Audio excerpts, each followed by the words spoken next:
guys, what's up? It's Angela, and welcome to the Exodus Group channel.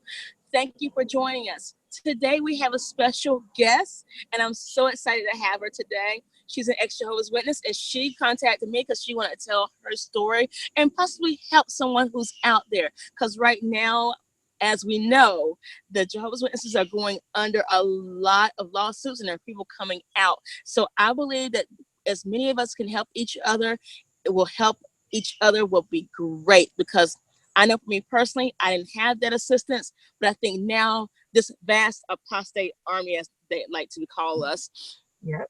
are reaching out to help one another get out and get on our feet. So Sylvia, welcome to the show. Thank you for joining us. I'm glad to be here. So you grew up Jehovah's Witness. What happened? Tell us a little bit about yourself. Well, basically, I'm technically not a born-in, but I identify more with that. My mom got baptized when I was right before I turned 2. Okay. And my grandmother, she studied with the Jehovah's Witnesses when she lived in England. And so when they immigrated to the States, she got baptized. My mom didn't get into it until after she had me, but I was really young when she got baptized. So it's pretty much all I really knew. Right. It was very strict. So, of course, we didn't celebrate any holidays. We were your standard Jehovah's Witnesses. But like for the first few years of when I was young, my mom was a single parent. It wasn't until I was 8 that she married my stepdad. So we were kind of on the fringes. And so that kind of created a complex of me being socially awkward, which I still deal with today. And so that was kind of rough, you know. I had family members that were Jehovah's Witnesses that I was able to be friends with, but like making friends with the other little kids in the hall was kind of hard for me. So that was a struggle. And then because you're not really allowed to make friends at school or anything, you can talk with them, they're associates, you can collaborate in class with them, but outside, you know, you can't really get with them like that. So that was kind of tough. So I was kind of became very introverted as a result. So that was When kind you of say on the fringes, what do you mean on the fringes? For those who are not Jehovah's Witnesses, I get what you're saying, but explain that right. on the fringes thing, because I mean, if we're part of the same congregation and I'm an elder's daughter and you're on the fringes, what does that look like? So basically, I think there's a lot of hierarchy. They don't really tell you that in the congregation, but Jehovah's Witnesses they take pride in the traditional family. So the mom, the dad, the kids, that traditional setting it's really important to them a lot of times. And especially if you have some type of position in the congregation, like an elder or ministerial servant or something like that, that's really huge. And that almost helps you with your social life within the congregation.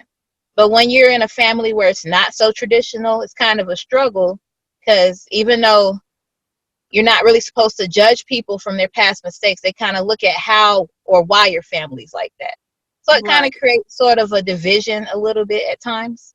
And so I didn't think about it until like the last few years, like a couple years ago, like even after I was out, but I realized it did kind of create a lot of the insecurities, a lot of the shyness and things that I kind of deal with now.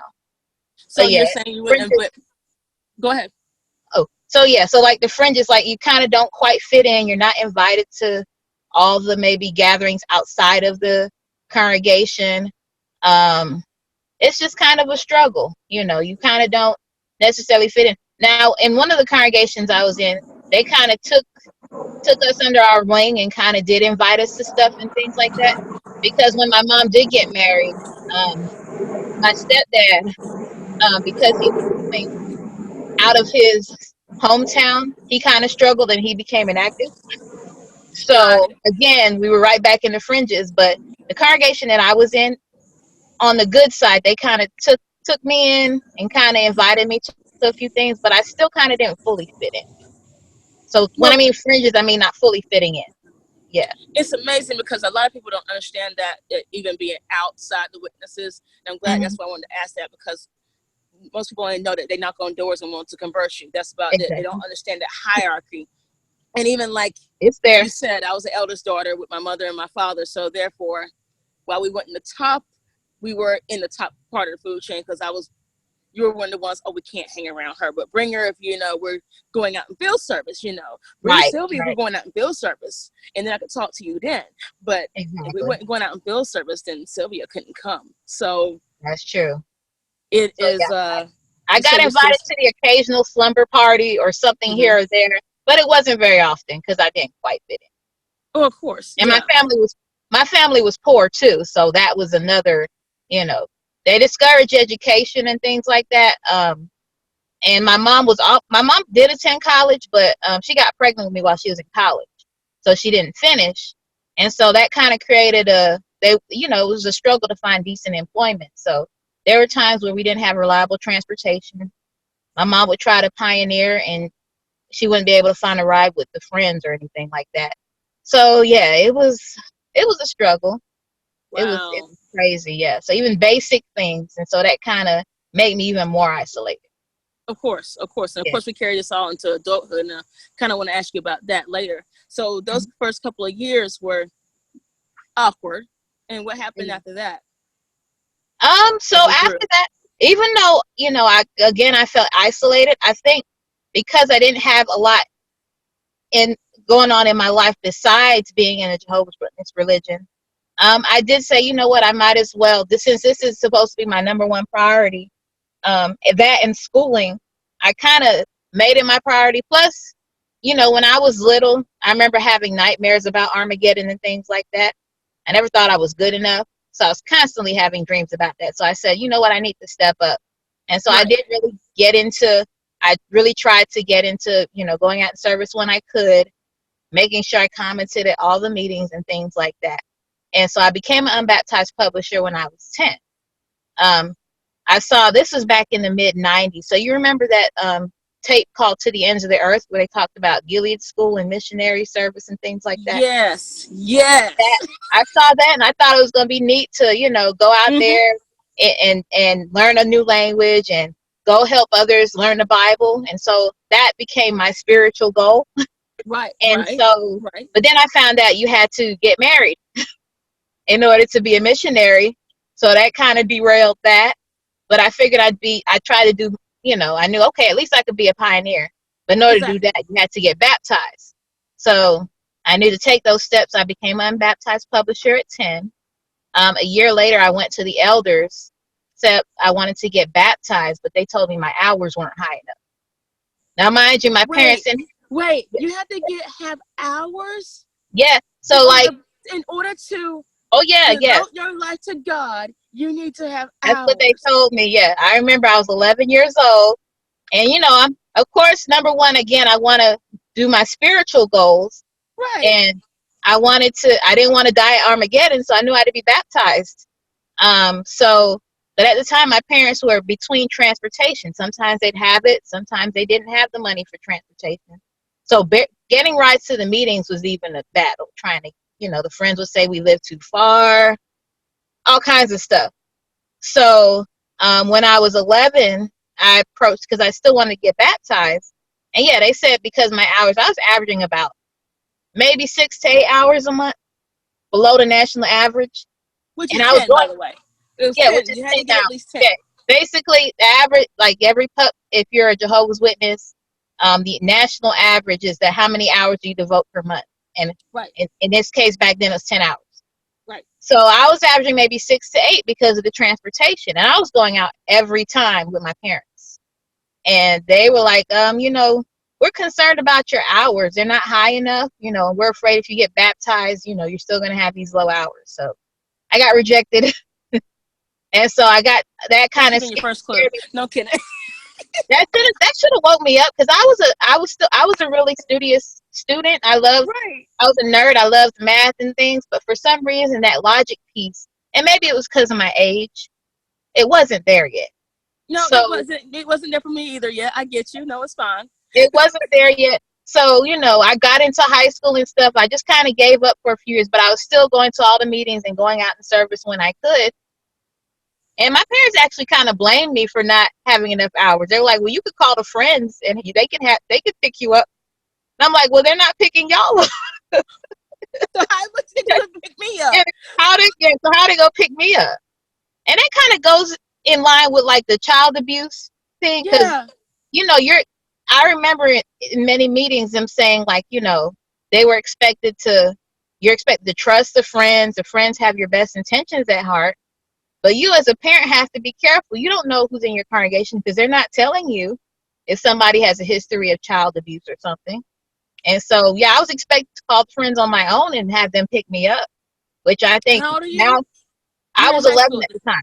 Oh, 11.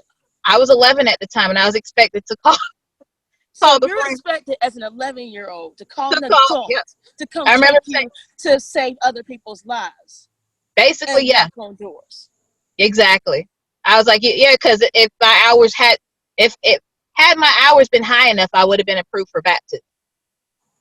So that kind of dissuaded me a little bit, but I still believed every part of it. I Of course. still thought I was gonna die Armageddon until I got dunked. I was gonna die. Of course. Yes, and Um, that's what we're programmed to believe. So yeah. yeah. So for 6 years, I just kind of went through the motions. And I didn't get baptized till I was 17. I was almost 3 months away from turning 18 when I finally got baptized. You were late. Yeah, I was late. I Yeah. mean, As considering that, by yeah.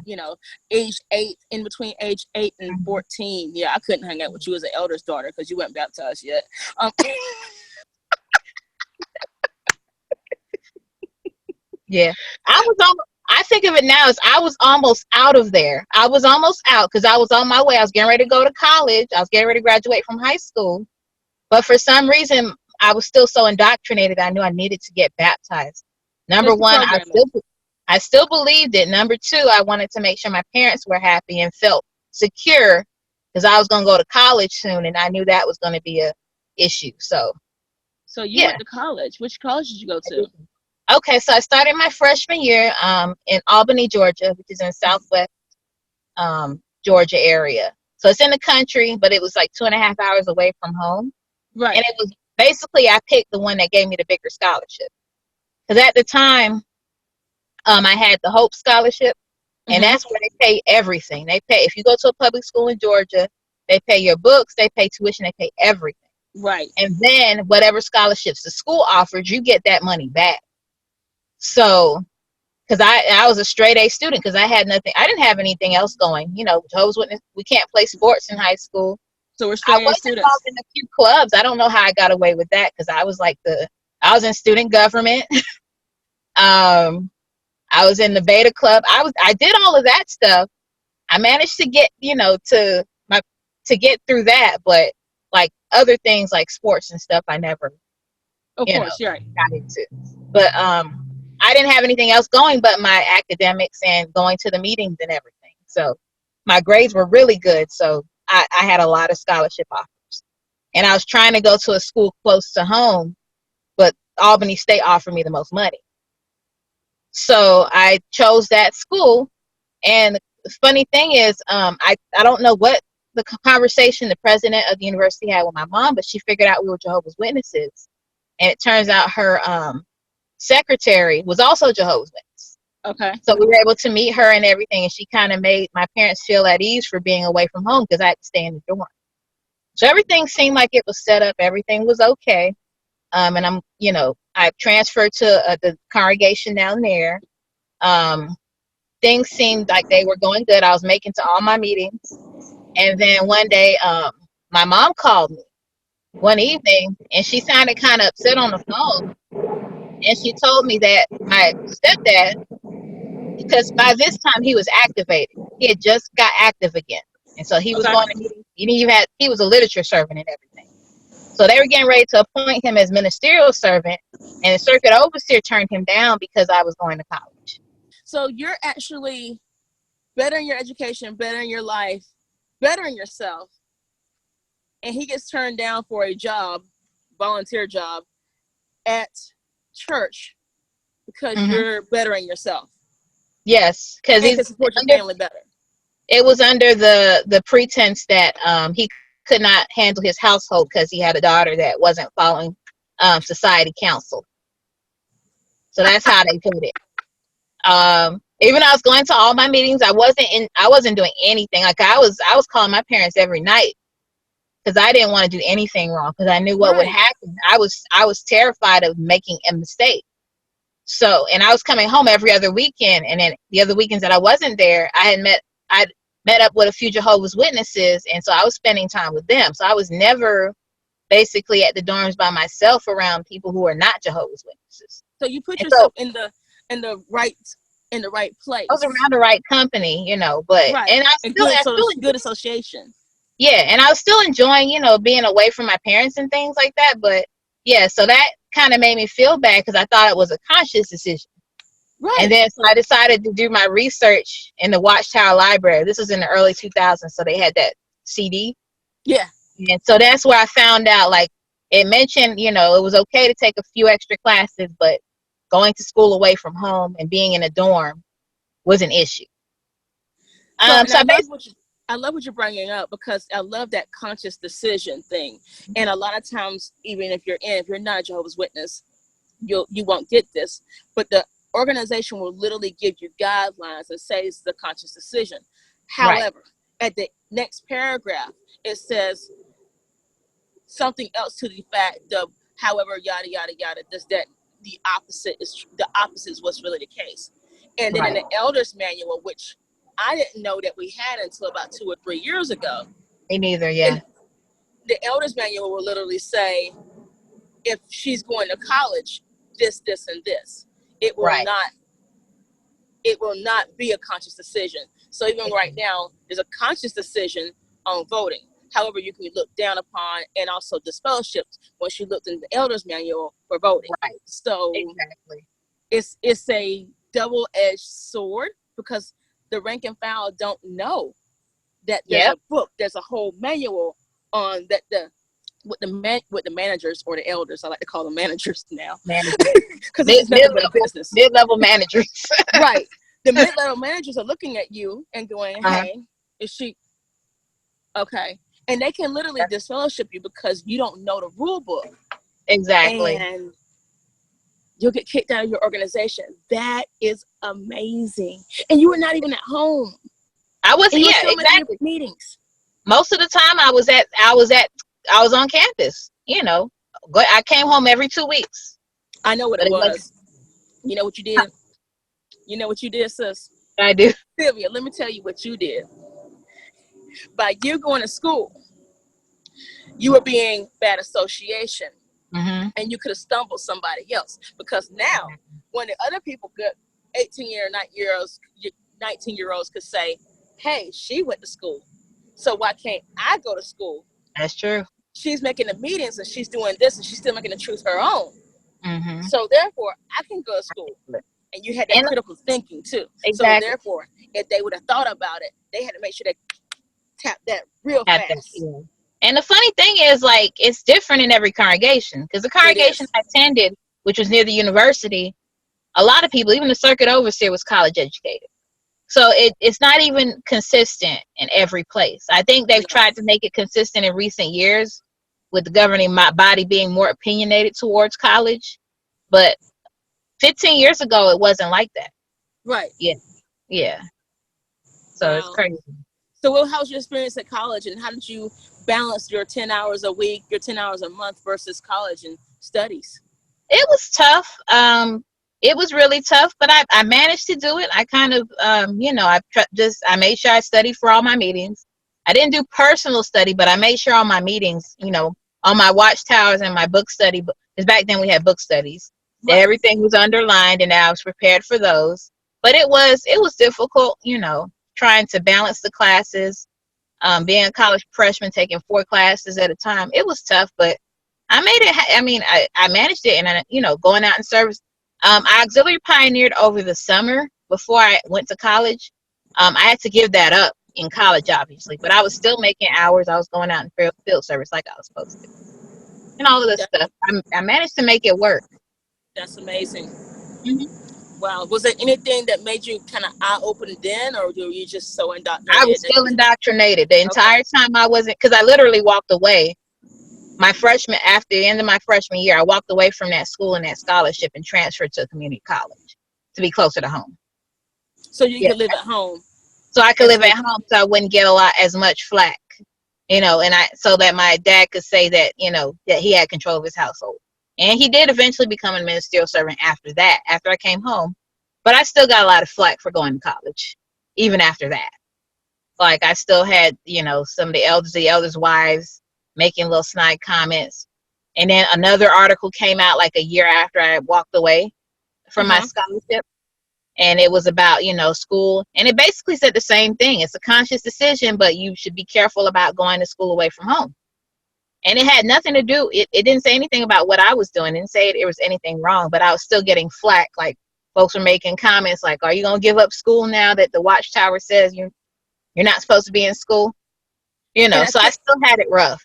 And I think a lot of people, and again, those who are not Jehovah's Witnesses watching this, while it is a conscious decision, me and you can read the same article. Me, you, Tim, and Harry can all read the same article and get 4 different viewpoints. But exactly. However, Tim and Harry are elders.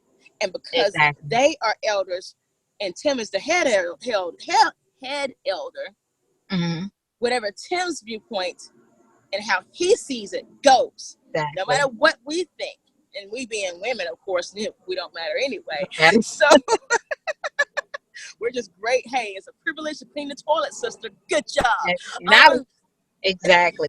And I was literally told, like, I would have, ministerial servants, or a certain ministerial servant. One time I was working in service, and he's like, well, why would you go to college? You're going to be a wife and have lots of kids. What you need to go to college for? I literally was asked that for, and then the way I explained it was like, well, what if something happens to my husband and, I need I could have something to fall back on. And really in this economy, it's very hard for one person to work. You need 2 people working anyway. So, but yeah, it was a lot of flack. Yep. So what brought you out? What woke you up? Or how much time was that between waking up and college? Let's see, this was 2004, 2005. It would take me another 8 years. Okay. To wake up. And so the beginning of the end, well, I guess a lot of things and doubts happened throughout the time. Like when I saw the inconsistency, like how I was treated just for going to school and I was still doing everything right. And how it was different in the congregation I was going to while I was in school. But what happened, I met my husband, who's not a Jehovah's Witness. And I think that's what tripped me up. And I think the main thing I started seeing, like when I got a little older and I was in my mid-20s and I wanted to date and I wanted to get married one day and things like that. And, kind of interacting with some of the, so-called Jehovah's Witness brothers. And I found it was kind of tough because you're expected to trust anyone who's a baptized Jehovah's Witness. And I got in situations where I found out that was not the case. And it was kind of scary, seeing those things and how tough it was. So I think on my own ventured out and started, realizing that in order for me to maintain healthy relationships and interactions with other people, that I needed to kind of put myself out there, get on social media, start getting to know people. And so I started doing the social little apps and things like that. Not necessarily dating apps, but like social type apps. And so I don't remember which one it was, but that's how I met my husband. Okay. And so we met. He happened to be in school in Atlanta, and I was in grad school at the time. Yeah, I'm a glutton for punishment. I ended up going to grad school after all that. So this is like in 2011, 2012. And so and you're still living at home at this time, right? I'm still living at home with my parents. So I met him, and at this point, I think I never lived a double life ever. And I think around that time, I was like, I need my freedom, because it's like, it was crazy. Like either, I was seeing the hypocrisy and like sometimes interacting with people my age and how they were doing their own thing, but still, they were in the meetings one second and doing their own thing outside of there. Right. Or like the people that were so-called doing their thing.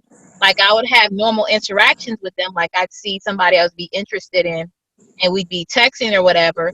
And my parents would be like, if you're not dating him, you're not intent to marry, you don't need to be contacting them.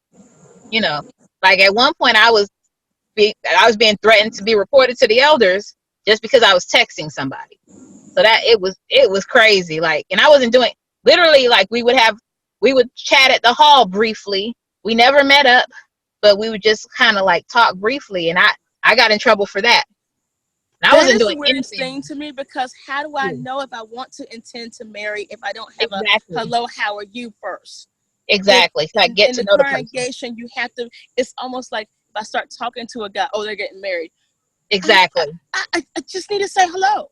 I Yeah. just need to say hi, And exactly. And I didn't see that. So at that point, I was like, you know what? I don't need, because I was trying to be transparent with my parents and let them know all what that was going on with me. And at that point, I was like, you know what? Maybe, I'm at this time, I'm like 25. So I'm like, I need to kind of start living even though I'm still living in my parents' house, I need to start doing things on my own and stop worrying about everything, worrying about what they think, and just kind of doing my own thing. So that's kind of what happened. Started getting into the social apps, and that's how I met my husband. Yeah, started getting into chat room. got into the chat room, and it was scary at first because you're taught, oh, there's nothing but serial killers on there.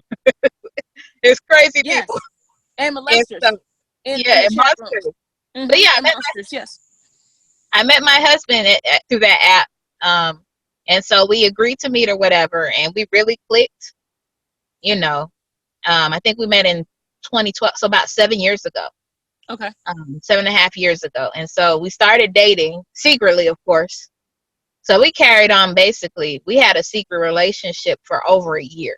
Like, my parents, I don't think, even knew until the end that I was dating somebody.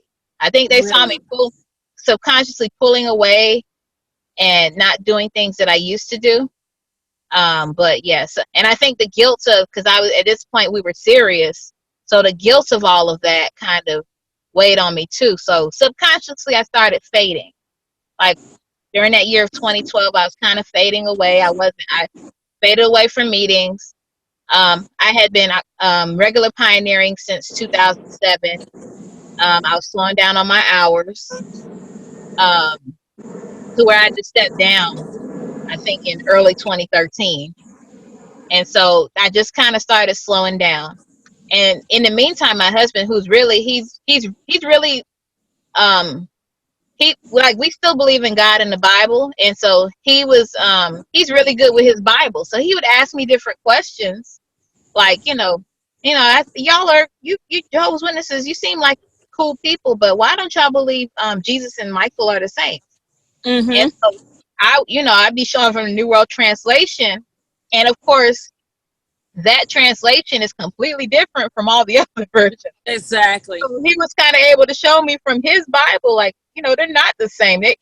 Michael referred to Jesus. How are they the same? So that type of thing. So he would ask questions, like just little questions like that, and we get into arguments because I was indoctrinated. Of course. And we'd always get into debates, and I was trying to preach him because I was trying to bring him into the truth. That's what you're supposed to do. So good job. That's kind of what happened. So that happened, and then eventually we got engaged.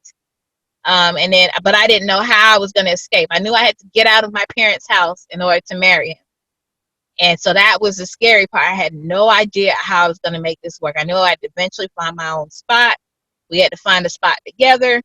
I didn't know how it was going to work. I had no idea, but everything kind of fell into place. I literally ran away from home one day. It was crazy. 20s. And I was 27. And you ran away. And I ran away from home. Well, it wasn't planned. But that goes to show you how, like, even my family right now, my sister's in her middle to late 30s, and she still lives in the same bedroom that I left her in when we were kids. She still lives there. Same bedroom, same decoration from 16 same decorations, to same 27. bedroom. It's literally right next door to my parents' room. Like, exactly. And for you to run away, I'm gonna use the quotation marks because you just left.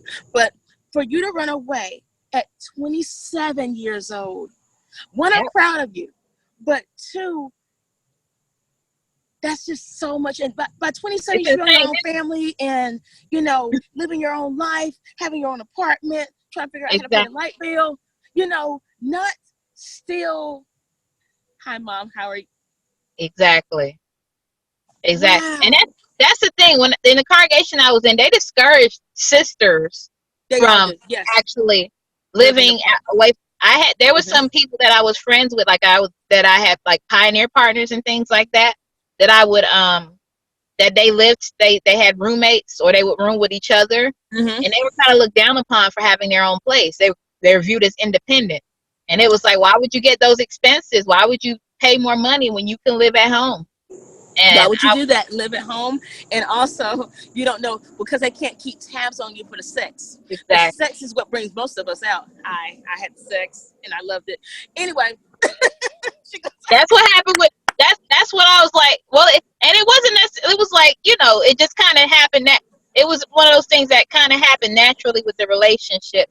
right. Things kind of progress, and you think, you have plans. You say you don't want to do this before you get married, or that before you get married, but things happen.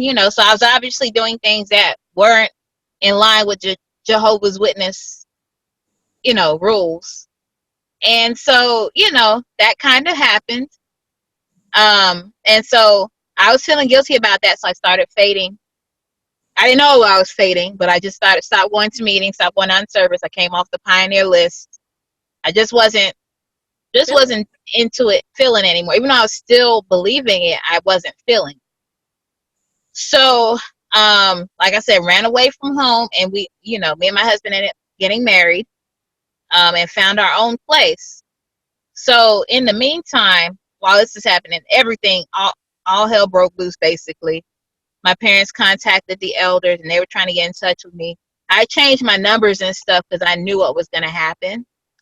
And so, but my email and stuff was still the same. So they were emailing me any social media that I had active, which I deactivated most of them. But they basically messaged me on everything. Then when I didn't respond to that, they found out where my new job was, because I had started I was teaching at a new high school. They Hmm. found out where I worked and started calling there several times a week to try to get in touch with me. Like, basically, they were calling, basically stalking, calling every few times a week. And so I finally told them, hey, at a time I had moved, and I was pretty far away from my old congregation, because I was actually in a foreign language congregation at the time. And so I had moved away from them, and it was pretty far. So I said, well, can I go to the local elders, like, when I'm ready, and let them know what's going on so they can make a decision based on that? And they were like, no, you have to meet with us. They kept demanding to meet with, they're like, no, you have to meet with us. This is Jehovah's arrangement. And it was that moment that opened my eyes, because I'm like, I feel like I'm being a criminal, being extradited, because my publisher's card was there, but I needed to answer, because I was honest with them. I told them I had probably done some things against, the Right. Jehovah's Witness standards. And so them demanding to, so that opened my eyes. I think right then and there, that's what kind of opened my eyes. Despite all the other things, I had actually found out about, like, the Candace Conti sex abuse lawsuit before that, but for some reason that didn't convince me. Like, I had learned Really? about those things, but for some reason, my mind was so indoctrinated that it didn't click. And it wasn't until something happened to me personally that I was like, okay, something's wrong with this religion. So that's when I started doing my research. All I did was Google Jehovah's Witnesses, and that's what kind of got my research started. So, and it didn't happen right away. I didn't believe right away that it was a lie. It took a few weeks of research. And then the nail on the coffin was when I read Crisis of Conscience by Ray I'm reading Franz. that now. Yes. So we're gonna do I a read that book from video cover series to on that. cover. Yeah. And this gentleman, he had he had scans, he had so much evidence that you couldn't disprove anything. It was all in there. And so that hit the nail on the coffin. And so that's when I made it say, you know what, I don't want to do this anymore. But I knew that they were going to keep pestering me. They were going to keep bugging me to meet with them. And I knew I didn't want to ever go back. So I made the decision to disassociate. I knew that whether I disassociated or not, like, my parents were still going to kind of not talk to me, because I I wasn't doing what I was supposed to do in the religion.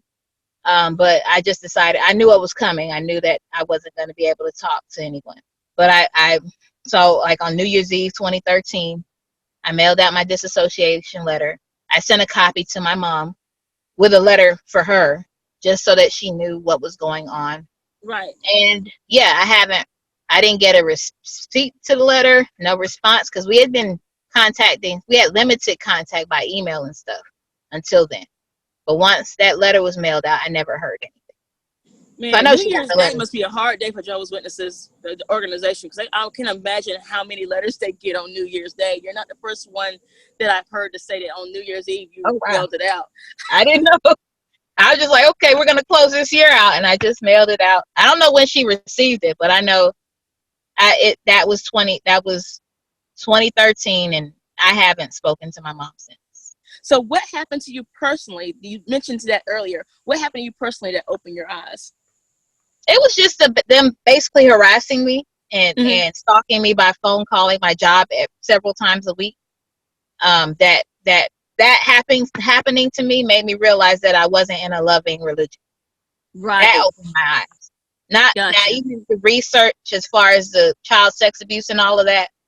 That that was interesting. Like I was like, okay, this is crazy. And even back in when I was in high school, that Dateline documentary with those victims, I heard about those things, but for some reason that didn't open my eyes because maybe it wasn't happening to me personally.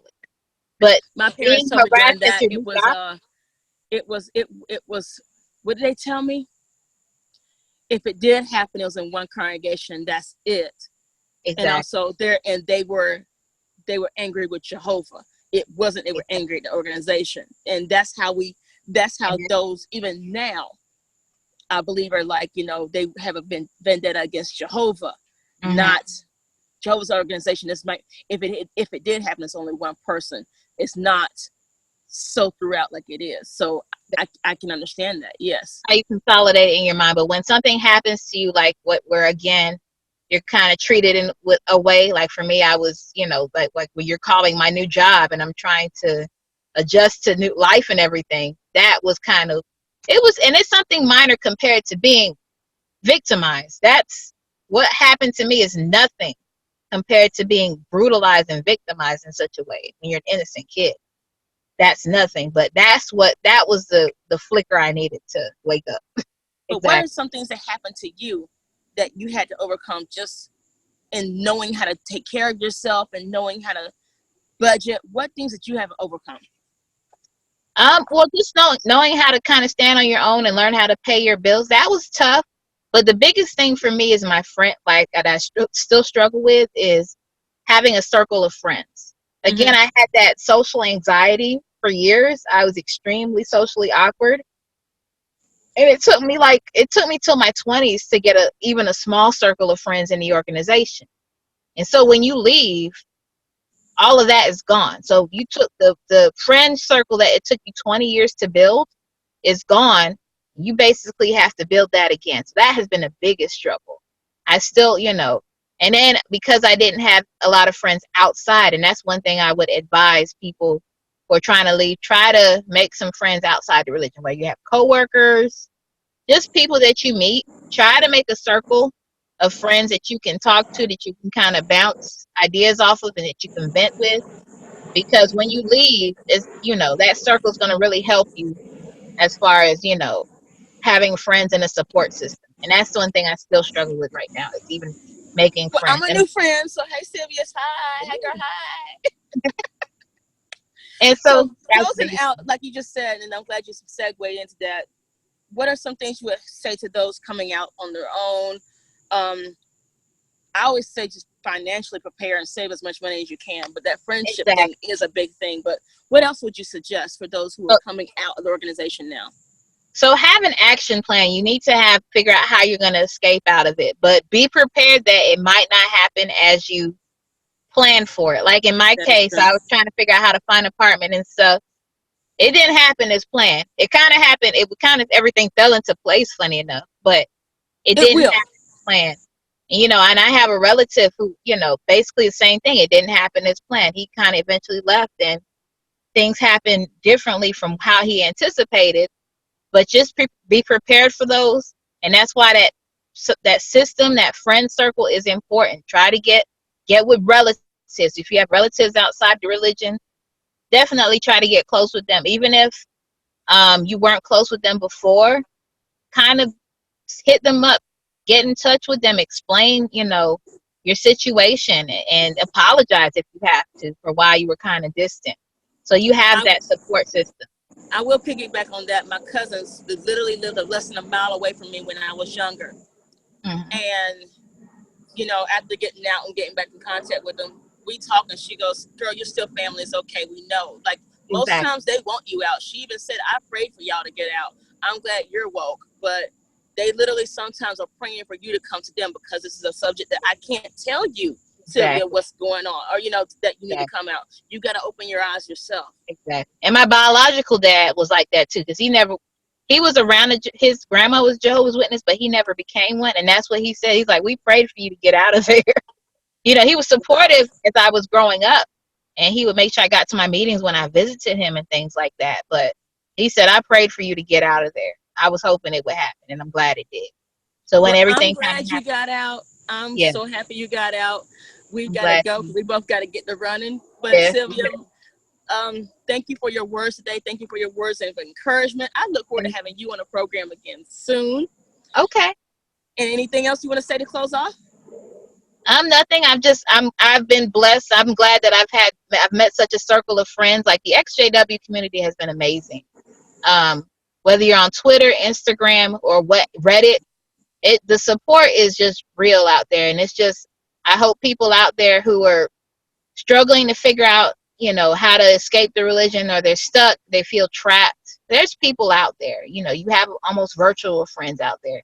And that's been amazing for me, laughing together, relating to stuff together has been amazing. So I want to thank the XJW community, the people who have been, you, Angela, the activists who are out there with their active channels. I started a channel out recently. Mine's is called Diary of an Awkward XJW Mom. And so I did a little commentary about the recent sex abuse developments. But Please do. y'all have Yes. encouraged me to come out of my shell. So, just thank you. You're welcome. And we'll Yeah. make sure we have a link for you to follow you so we can Yeah. get some more information and see your videos as well. I'm gonna try to do more videos. I don't have a lot on there, but I'm trying to catch up and You'll get there. It's so yeah. fun. Mhm. Thank you, Sylvia, for being part of the show. And for Thank those you. who want to interview, you can contact me at my email, jwexodusgroup@gmail.com. Please share, like, and subscribe to our channel, and also subscribe to Sylvia's channel as well.